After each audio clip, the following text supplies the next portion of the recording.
Hello everyone, आज हम जानेंगे ज्ञान की देवी सावित्रीबाई फुले के बारे में, जो हमारे भारत की प्रथम महिला शिक्षिका रही। लेकिन कैसे बनी वो? क्या इतना आसान जीवन था जैसे आज हम लोगों को आसानी से जीने का मौका मिल रहा है, पढ़ने लिखने का, समाज में बैठने उठने का? क्या उनका भी जीवन ऐसा था? ऐसा कुछ भी नहीं था। उन्होंने किन संघर्षों से पढ़ाई की, फिर जाके विद्यालय खुलवाएं, पढ़ाई लिखाई करवाएं लड़कियों को खास करके, क्योंकि वहाँ पर उस समय हमारा समाज ऐसा था कि लड़कियों को बोलने का छोड़ो, हम खड़े नहीं रह सकते थे, चाहे अपने से बड़े हों चाहे से छोटे हों। बस पुरुष हैं तो हाँ, हम खड़े नहीं रह सकते थे, हमारा ये अधिकार नहीं था। फिर भी उन्होंने हमें ये अधिकार कैसे दिलाया, उनके बारे में जानेंगे। पहले उनका व्यक्तिगत जीवन जानेंगे, उसके बाद उन्होंने क्या क्या कार्य किया हम लड़कियों को पढ़ाने के लिए, हमें इस लेवल पे बनाने के लिए कि हम कहीं भी समाज में खड़े होकर बोल सकते हैं। तो पहले हम उनका व्यक्तिगत जीवन जानते हैं। तो इनका जन्म हुआ था 3 जनवरी 1831 में। तो जो इसीलिए मैंने आज का टॉपिक ये लिया है, क्योंकि आज के दिन इनका क्या है, जन्मदिन है। जन्म स्थान था इनका नया गांव, जो सतारा जिले में था। और ये सतारा जिला कहाँ आता है? महाराष्ट्र में आता है। इनके पिता का नाम था खंदोजी नेवसे और माता का नाम लक्ष्मी। पारिवारिक स्थिति ऐसी थी कि वो दलित परिवार में पैदा हुई थी। ऐसा नहीं कि बहुत बड़े ब्राह्मण ठाकुर या बहुत उच्च जाति में पैदा हुई थी, एक छोटे से दलित परिवार में पैदा हुई थी। और उनका विवाह हो गया था मात्र 9 वर्ष की उम्र में। जहाँ पर बच्चा ये सोचता है कि हम स्कूल जाएं, पहली कक्षा दूसरी कक्षा में, आज के डेट में, तो आज के डेट में हम 9-10 में बच्चा सोचता है 1 में है, 2 में है, 3 में है। लेकिन उस टाइम उनकी शादी कर दी गई थी।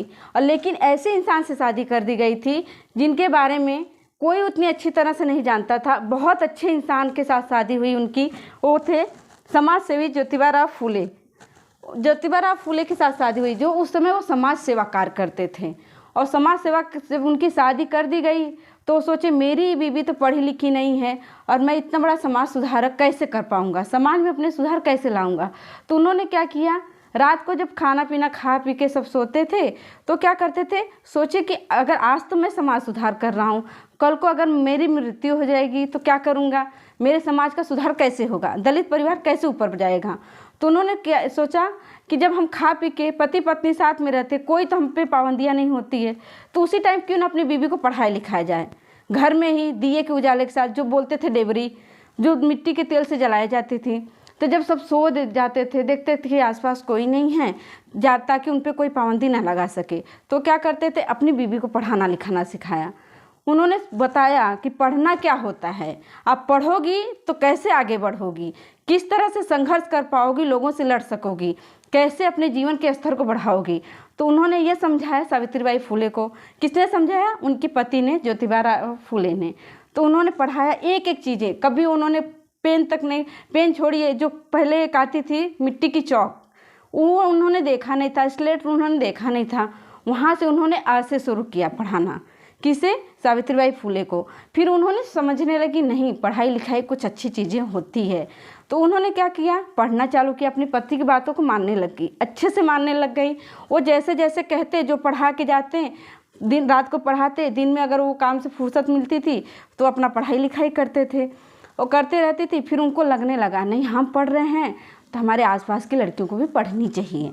धीरे धीरे उन्हें क्या किया गया, एक अध्यापक, जो मुस्लिम ये था, अपना महिला विद्यालय था, वहाँ पे जब देखने लगे कि वहाँ तो पढ़ाई का कुछ वैल्यू थी नहीं, लड़कियाँ कुछ पढ़ी लिखी नहीं थी, और वहाँ पे महिला स्कूल में एक पुरुष को टीचर के रूप में रखना ना गुजारा था, तो उन्हें रखा गया।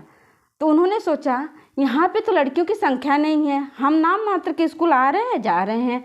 तो उन्होंने क्या किया, 9 लड़कियों को इकट्ठा किया। ऐसा नहीं, दलित परिवार के, हर परिवार के लोगों को, जहाँ तक जिसको समझाना चाहा, जो लड़कियाँ चाहना चाहिए उनके साथ, छोटे वर्ग के हों चाहे बड़े वर्ग के हों, उन्होंने इकट्ठा किया। और 9 लड़कियों को मिलाकर उन्होंने क्या किया, स्कूल खोला। और स्कूल खोलकर एक महिला विद्यालय का नाम दिया, बालिका विद्यालय खोला। उसके तहत उन्होंने लड़कियों को शिक्षित करने लगी।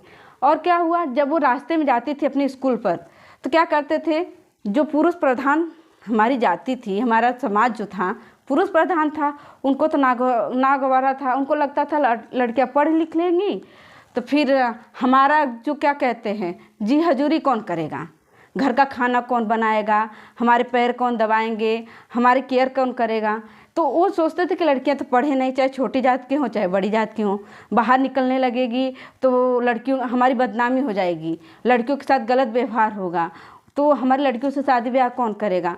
ये सब सोच के ना उन लोग क्या करते थे, जब वो पढ़ाने जाती थी तो उनके ऊपर गोबर है, मिट्टी है, किसी तरह के कीचड़ है, पत्थर उठा के मार देते थे।